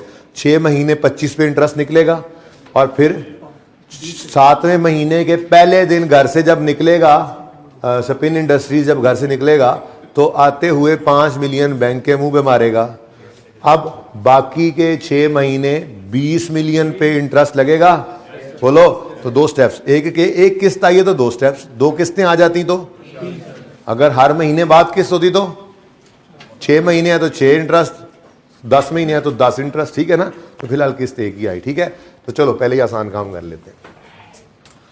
सस्पेंशन तो नहीं है सवाल में, तो फिर आज मंथ्स भी नहीं लिखेंगे और बटे में फासला भी नहीं डालना, ठीक है ना? हाँ, सस्पेंशन सवाल में नजर आए तो देख लो कौन सी है। अगर नॉन रूटीन है तो भी सवाल पहले करते जाना है, बस ध्यान क्या रखना था, बटा लगाते हुए फासला मंथ्स लिखने हैं और आंसर नहीं निकालना। लेकिन आज सस्पेंशन नहीं है, आज बटे करीब करीब आ जाएंगे, ठीक है? तो हाँ जी, 25 मिलियन 1000 कर लो, 25,000 इंटू 12%, ये आ गया पूरे साल का इंटरेस्ट है। हमें चाहिए 6, कौन कौन से 6 महीने? अगस्त, सितंबर, अक्टूबर, नवंबर, दिसंबर, जनवरी। ना बेटा ना, अच्छा चलो एक मिनट के लिए, 1 अगस्त को लोन आया, अगस्त, सितंबर, अक्टूबर, नवंबर, दिसंबर, जनवरी, फरवरी, मार्च, अप्रैल, मई, जून, 11 महीने ये इंटरेस्ट, ये लोन आउटस्टैंडिंग है, ठीक है ना? ऐसे बात करते हैं ना? देखो ना, यकम जुलाई को नहीं, यकम अगस्त को आया, एक महीने बाद आया, तो 11 महीने आउटस्टैंडिंग रहा। अब बैंक ने तो इंटरेस्ट लेना है 11 महीने का, ठठक गए। यहां पे 9 मंथ्स की कैपिटलाइजेशन सिर्फ अलाउड है। तो अब जरा ध्यान से देख लो कौन से महीने नहीं आ रहे। एक तो 31 मई को हमारा काम खत्म हो गया, तो जून वाले महीने का इंटरेस्ट ऐड नहीं होना। अब आपने कहा 11 का बैंक को देना है, एक तो ये जून वाला ऐड नहीं होना, रह गए 10। अभी भी एक मसला है, वो कौन सा मसला है? हाँ, लोन आ गया था यकम अगस्त को, काम शुरू किया था यकम सितंबर को, तो पहले एक महीने का इंटरेस्ट भी एसेट की कॉस्ट में ऐड नहीं हो सकता। तो आज इसलिए मंथ्स लिखूंगा कि आपको बताना है कौन कौन से महीने हैं ये, ठीक है? तो इनटू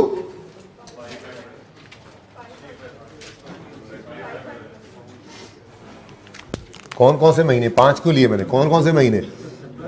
हाँ, सितंबर, अक्टूबर, नवंबर, दिसंबर और जनवरी भी।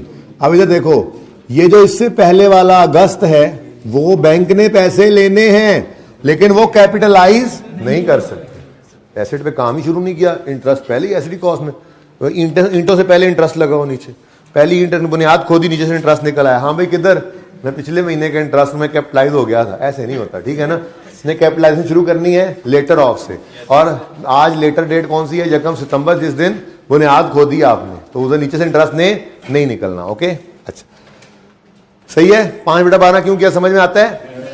असल में तो जब पेमेंट करनी है बैंक को 31 दिसंबर तक, 31 जनवरी तक का इंटरेस्ट यकम फरवरी को पे करोगे ना रिसीट पेमेंट में, वहां पे 5 बटा 12 नहीं करना, वहां पे बैंक ने पूरे 6 महीने का लेना है, ठीक है? वो यकम अगस्त से 31 दिसंबर तक 6 महीनों का इंटरेस्ट लेगा, हम पे 6 का ही करेंगे, पर एसेट की कॉस्ट में ऐड करना है इन 5 का, बाकी 1 महीना कहां जाएगा? बना दूं टाइमलाइन, ये समझ आ रही है, लेकिन मेरा दिल कर रहा है फिर भी बना दूं, मेरा दिल कर रहा है फिर भी बना दूं। जिसको समझ आ रही है वो चुप करके बैठे। यकम जुलाई 2008 को साल शुरू हुआ, तो जाहिर सी बात है 30 जून 2000, बड़ा इंपॉर्टेंट पॉइंट था ये, 30 जून 2009 पे ये खत्म होगा, ठीक है? अच्छा, अब लोन, पहले जरा मैं महीने बना लूं यार,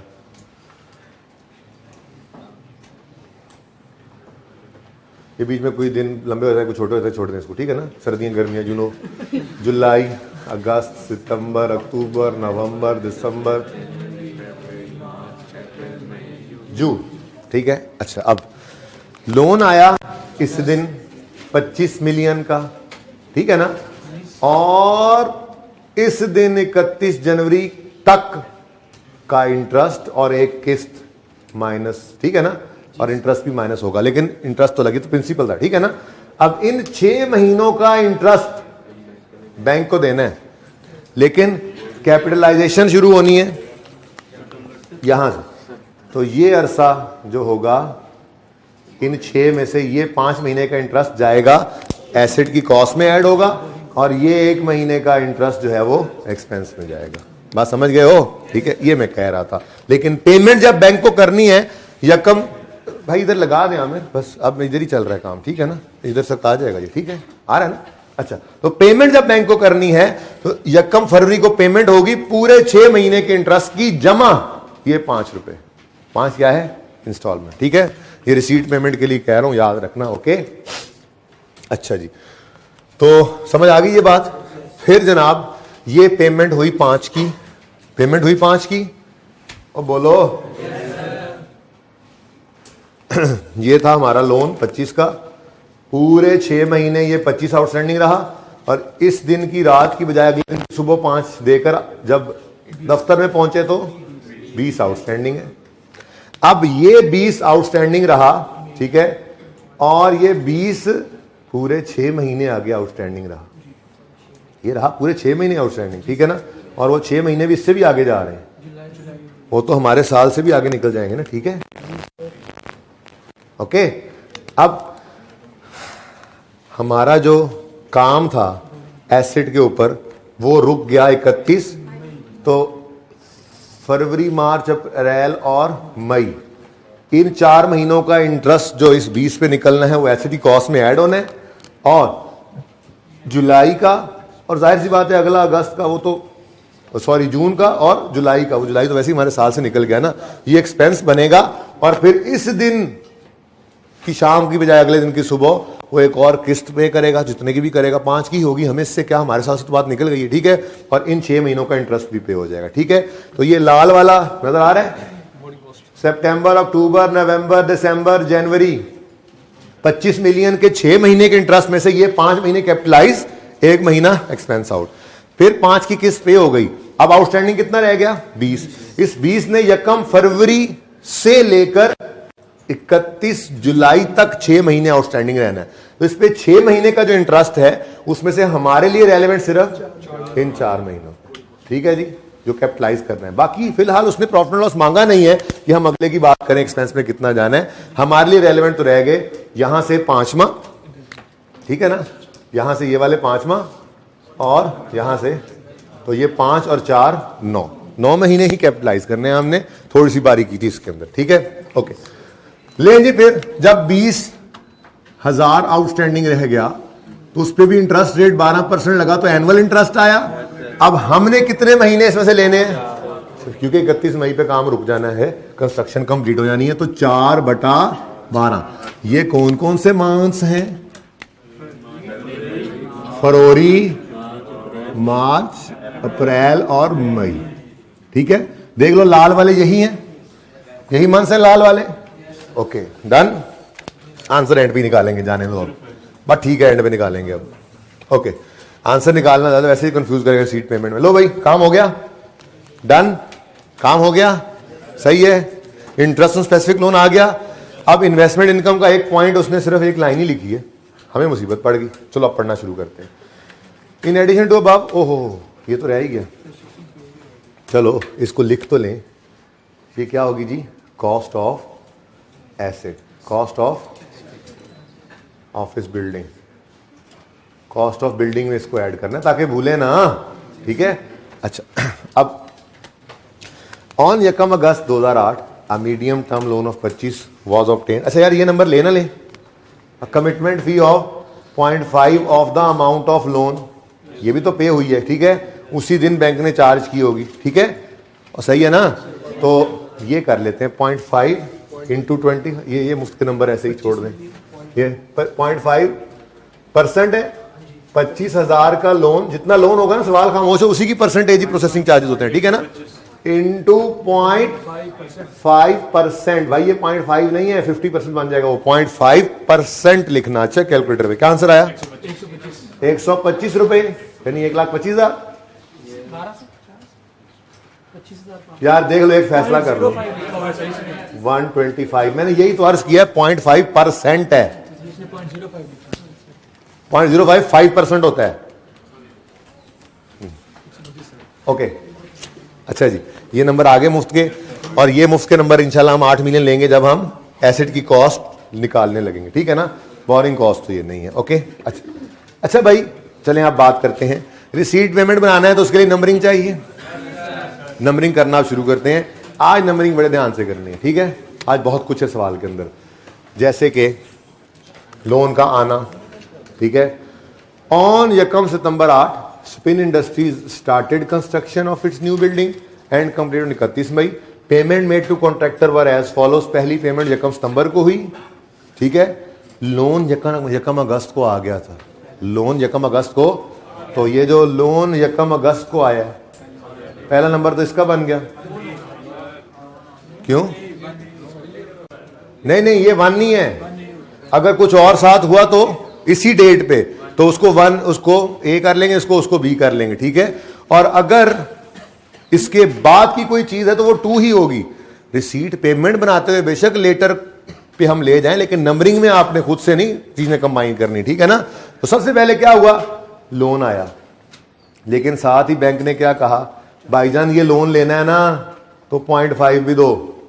ये रिसीट है लोन की, ये 25 मिलियन रिसीट है, और इसी दिन ये थोड़ी सी पेमेंट भी करनी पड़ी, ये सेम डे है, तो 1A और 1B। ये जरा सामने अच्छा लगता है ना, नंबरिंग सही हो जाती है। आप एंड पे पिक्चर ले लेना, ओके, ताकि बुक आने पे अच्छा है, वैसे बुक बच जाएगी आपकी।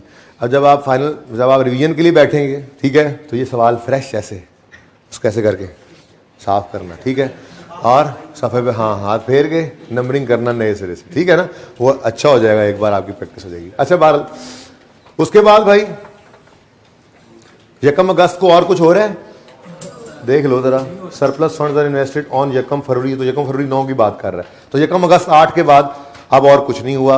अगस्त गुजरा और सितंबर में कुछ हो रहा है, यस सितंबर में तो बहुत कुछ हो रहा है। सितंबर में फर्स्ट कंस्ट्रक्शन पेमेंट की, और इन एडिशन टू अबाउ ये 8 मिलियन भी पे हुआ नहीं हुआ? देखो यकम सितंबर को फर्स्ट कंस्ट्रक्शन पेमेंट हुई, in addition to above payments SIL paid 8 million on यकम सितंबर, तो ये दोनों ही यकम सितंबर के हैं, ठीक है, ये भी कंस्ट्रक्शन पेमेंट है, ये भी कंस्ट्रक्शन पेमेंट है। 2A और 2, आज तो मजा आ गया है, ठीक है। उसके बाद सितंबर पूरा गुजर गया सुकून से, अक्टूबर पूरा गुजर गया, नवंबर पूरा गुजर गया, दिसंबर के पहले ही दिन पेमेंट आ, अब दिसंबर पूरा गुजर गया, जनवरी पूरा गुजर गया, फरवरी के पहले ही दिन पेमेंट, बस। और फिर हाँ देखा, तैयार बैठा था भाई, यकम फरवरी को ठेकेदार को भी पैसे दिए, और यकम फरवरी को इधर देखो, इधर देखो देखो देखो, बैंक को लोन भी दिया, इंटरेस्ट भी दिया। अब 3 चीजें बननी है इस दिन, एक ये कंस्ट्रक्शन पेमेंट की, दूसरा बैंक को 5 मिलियन इंस्टॉलमेंट पे की, प्रिंसिपल की, और इंटरेस्ट भी, हाँ हाँ हाँ सारे ये होते जा रहे हैं, 4B एंड 4C। कमाल नहीं होगी आज? अब एक डब्बे में 3 केक होंगे हैं, डब्बे में डब्बे में 3 केक, एक कंस्ट्रक्शन पेमेंट और एक इंस्टॉलमेंट और एक इंटरेस्ट, ठीक है जी, ठीक है जी। आगे बढ़ते हैं, अब फरवरी गुजर गया पूरा सुकून से, मार्च भी गया, बोलो, अप्रैल भी, मई भी, जून भी, जून नहीं गुजरने दिया, उन्होंने कहा ठहर जाओ। आज एक और चीज भी कंक्लूड करेंगे, वो सुन लें पहले, फिर कंक्लूड भी आप खुद ही करेंगे। जैसे मैंने कहा आपको, एक सवाल में जाके जहां पे आप इतना तजर्बा हो जाएगा, पता लग जाएगा कि ये रूल लग नहीं रहा, वरना हर जगह लगेगा। क्या हम रिसीट पेमेंट को बनाया करेंगे हमेशा लेटर से, और रोक दिया करेंगे इस डेट में। क्यों? उसके बाद वाली पेमेंट लिख भी लोगे ना, उसका कोई फायदा नहीं है। ना तो हमने उसके बाद वाली किसी जनरल लोन की पेमेंट को इंटरेस्ट में ऐड करना है, ना ही उसके बाद वाली इंटरेस्ट इनकम को। लेकिन आज लिख के काटेंगे ना तो कंक्लूड भी हो जाएगा। लेकिन वैसे उसूल क्या बना लेंगे, हम रिसीट पेमेंट को हमेशा लेटर से शुरू किया करेंगे। स्पेसिफिक लोन का रिसीट पेमेंट है ना, लेटर से शुरू किया करेंगे और वर्क कंप्लीट पे रोकेंगे। मसला सिर्फ तब आएगा जब ये लेटर लेट हो और जनरल लोन से पैसे पहले इस्तेमाल हो जाएं, जैसे क्लास के स्टार्ट में कहा था। वो उस सवाल में ही देखेंगे ना, वो तो एक दफा आना है बस, टेस्ट में हो सकता है आ जाए, ठीक है, लेकिन बाकी काम तो आप कर लेंगे। जी बोलें। अच्छा, टेस्ट में हो सकता है ना भी आए, वो क्लास में आ जाए, टेस्ट में कुछ और हो जाए, तो ये कुछ भी हो सकता है। You can expect the unexpected, ठीक है। ओके, अच्छा सुनो, सवाल खत्म करें आप जी।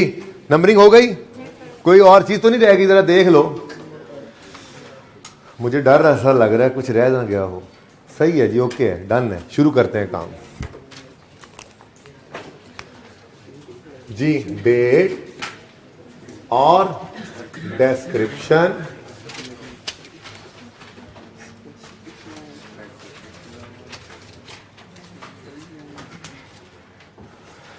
अब डिस्क्रिप्शन भी चाहिए, चलो बन ही जाएगा, गुजारा कर लेते। स्पेसिफिक लोन,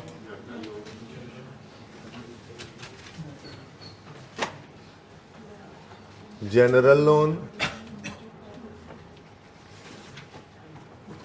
मिलियन में करते तो छोटी छोटी फिगर होती है ना, और बैलेंस। अगर आपस में मिक्स ना हो तो ये छोटी सी लाइन लगा लो। अच्छा जी, अब शुरू करेंगे इसको कहां से? लेटर डेट से। ये पहले ही बता दिया था, ठीक है ना। लेटर डेट हमारी है यकम सितंबर। हालांकि आपका 1 जो है वो यकम अगस्त से पड़ा है, लेकिन हम क्या करेंगे, हम लोन ऑलरेडी रिसीव्ड कह देंगे, ठीक है ना, सही है। ओके, तो शुरू करते हैं। लिख तो हमने यहां पर यकम सितंबर ही लेना है। यकम सितंबर 2008 है ना, 8 है यार, 9 में तो खत्म होना है। 9 हमारे साल में नहीं है, 9 हमारी जिंदगी में नहीं है।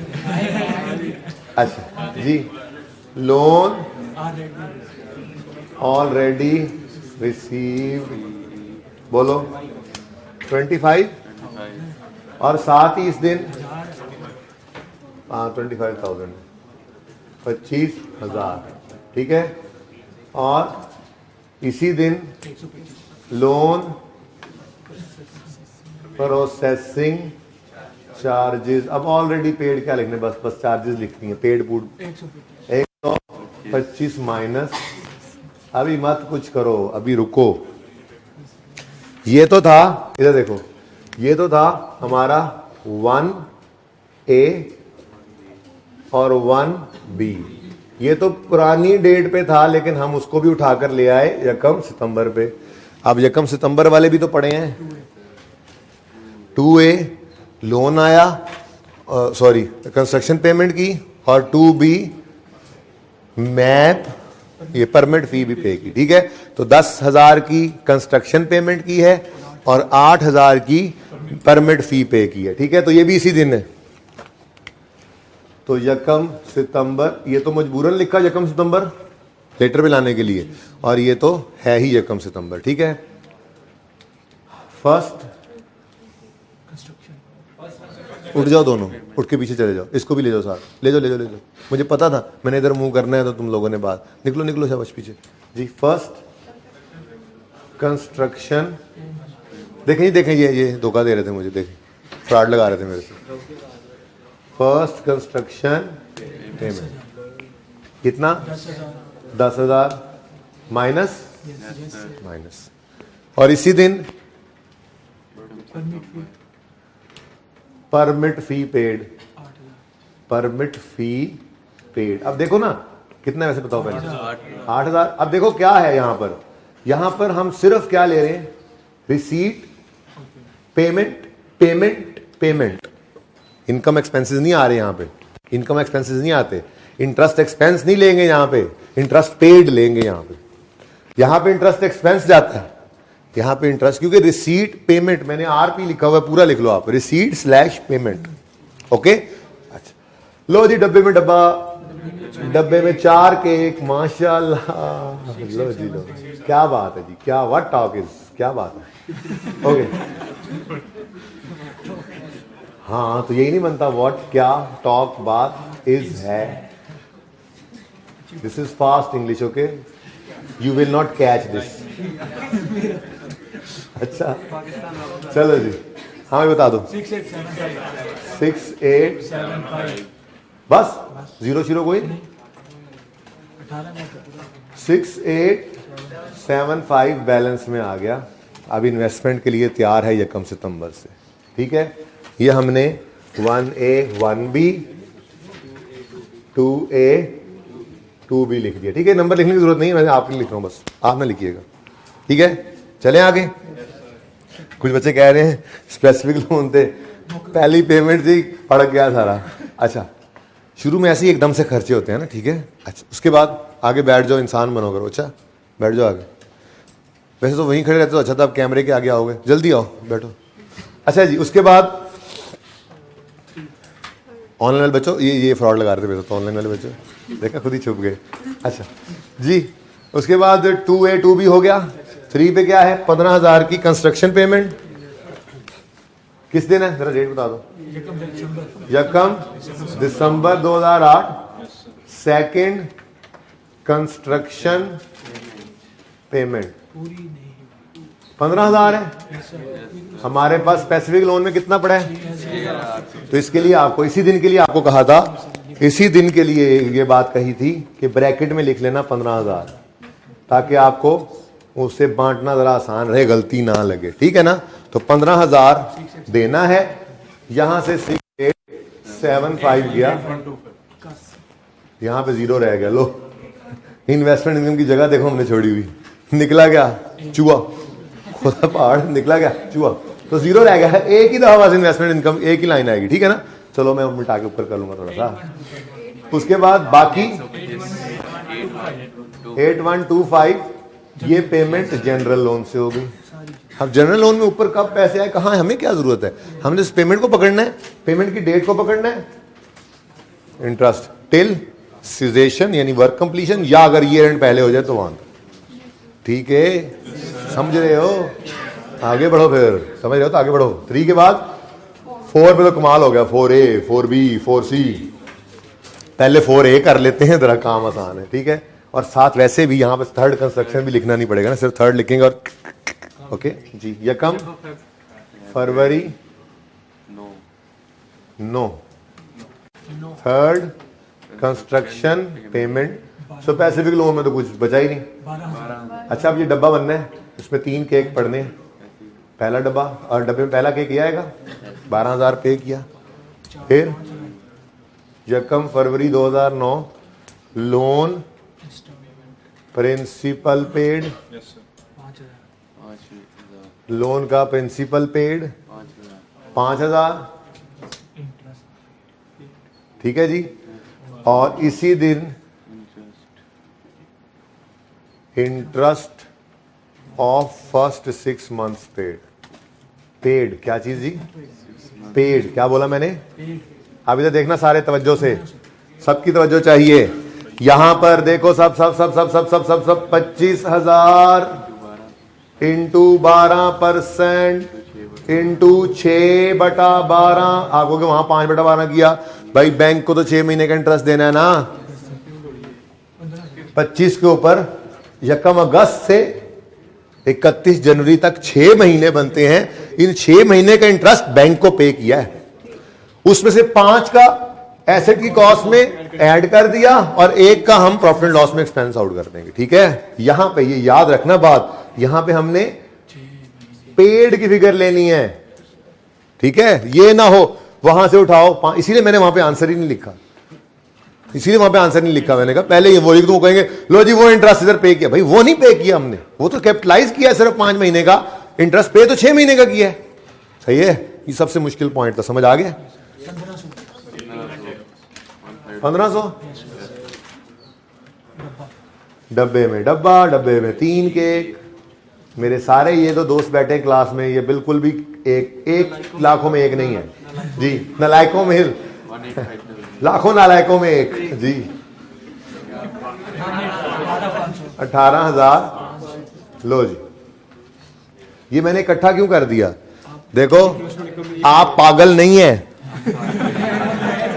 कि आप एक ही डेट पर जनरल लोन के अंदर लेके 12,000 इंटू इतने परसेंट इंटू इतने महीने, फिर 5,000 पे, भाई एक ही डेट पे पेमेंट है, इकट्ठा लिखो एक ही उठा दो, ठीक है, सही है ना। ये समझ आया।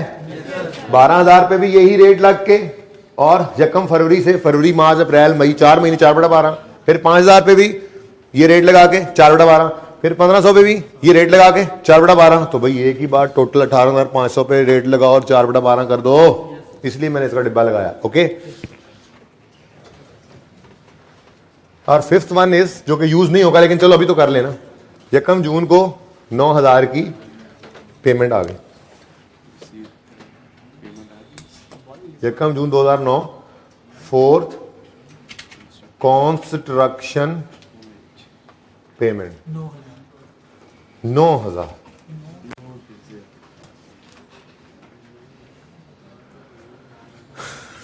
शारा, अच्छा जी, हाँ पैराडॉल का सफर करेगा ना जब, अच्छा जी 9,000,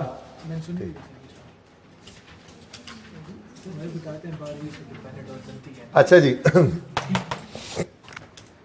काम खत्म हो गया जी, रह क्या गया था, सिर्फ निकालने तो चले थे इन्वेस्टमेंट इनकम।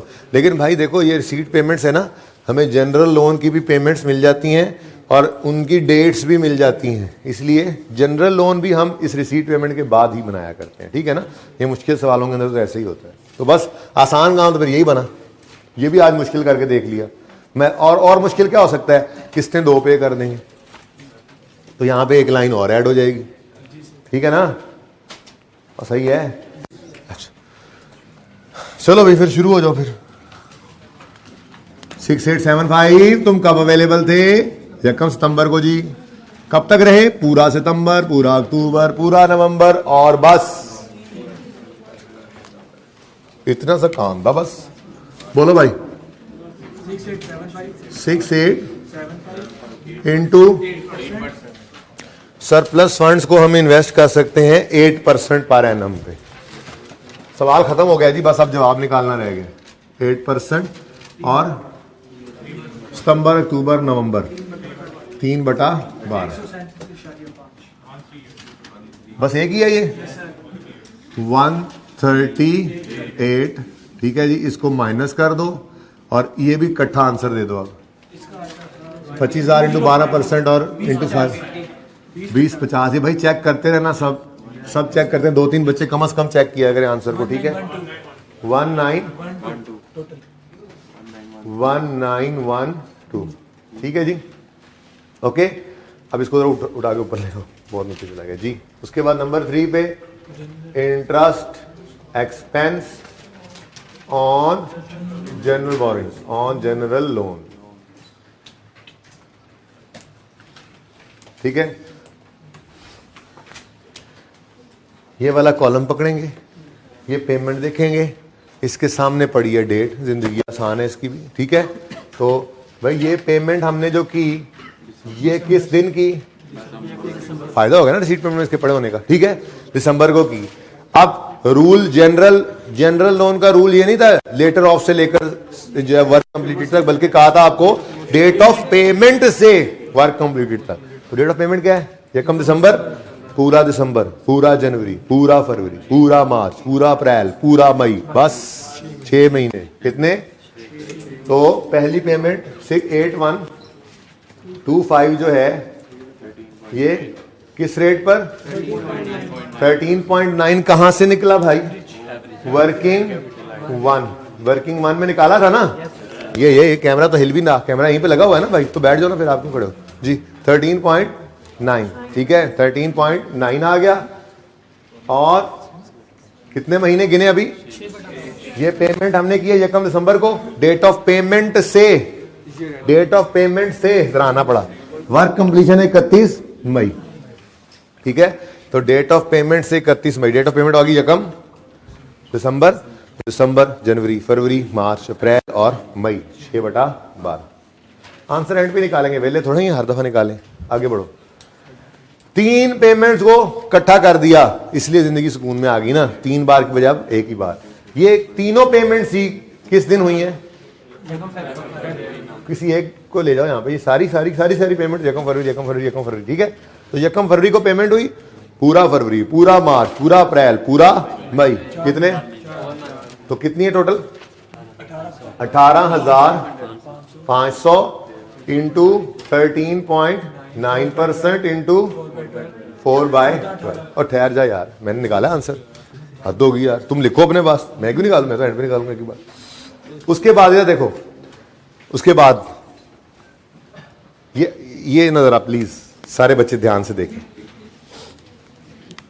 9,000 किस दिन पे किया? 1 जून को। 9,000 कितने %? डेट ऑफ पेमेंट से वर्क इससे पहले कंप्लीट हो गया 31 मई को। तो फिर इसका क्या करें?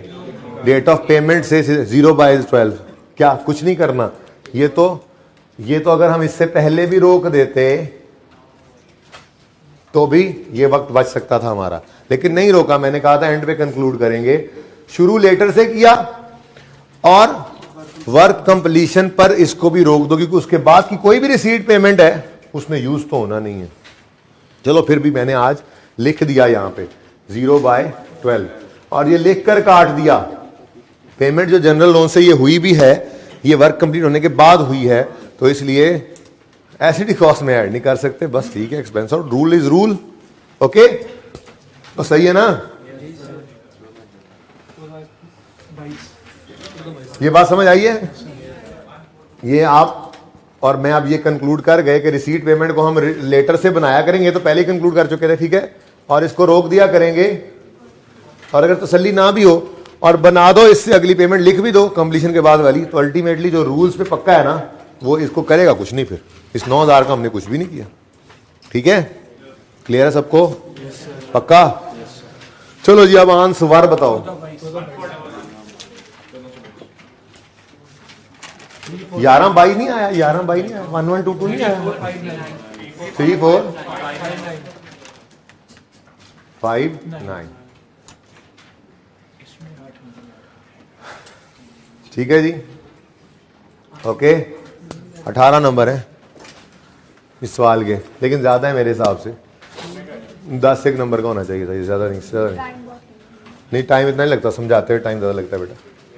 ये पहली बार आपने समझा लोन की रीपेमेंट और इंटरेस्ट और ये सारा कुछ, बस।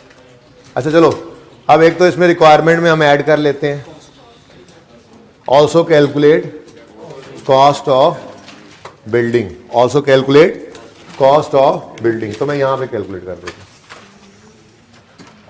हाँ चलो यहीं पे, तो कॉस्ट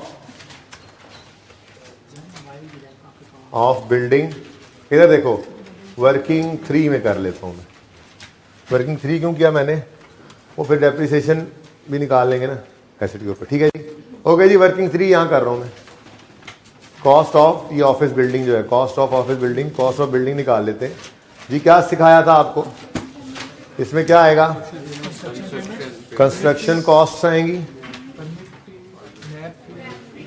कंस्ट्रक्शन कॉस्ट, फिर मैप फी, या कितना इंतजार था इसका। ठीक है जी, अभी तो ये भी है कंसल्टेंसी फी, कंसल्टेंट की फी, ये आप इंशाल्लाह किसी अगले सवाल में डाल देंगे, ना भी हुई तो टेस्ट में डाल देंगे। ठीक है, एक लाइन ही ऐड करनी है ना, कंसल्टेंट फी। और number 4 is borrowing cost capitalised.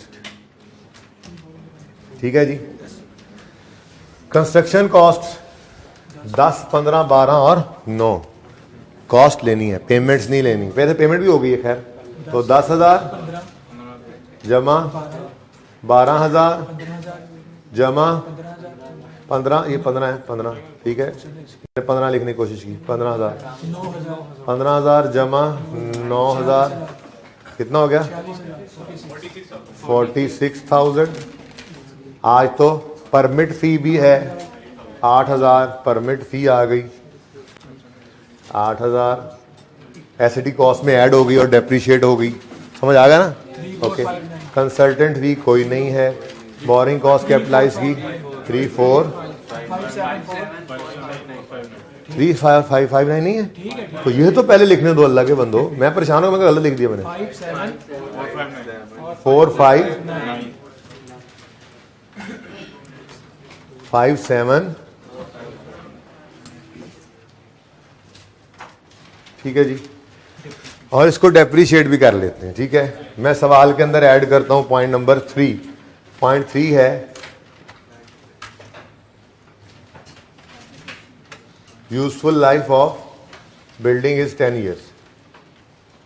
बस इतना सही लिखना काफी है कि हम डेप्रिसिएशन कैलकुलेट करें। अब इतना सा लिख देना काफी है। ओके, तो डेप्रिसिएशन यहीं पे निकाल दूं, लेस कर दो इसमें से डेप्रिसिएशन 5,7,4,5,9, सबकी तवज्जो इधर, डिवाइडेड बाय 10 years, ये आ जाएगी 1 साल की डेप्रिसिएशन। ये कंप्लीट हुई है 31 मई को, तो हमारे साल में तो सिर्फ 1 महीना चली, तो इंटू 1/12 जी 479, और बुक वैल्यू इसकी जो भी होगी वो लिख देना। ठीक है, 569 लिख लेना आप बस, टेस्ट तो फिर रह गया डिस्कस होने से। चलो कल कर लेंगे इंशाल्लाह।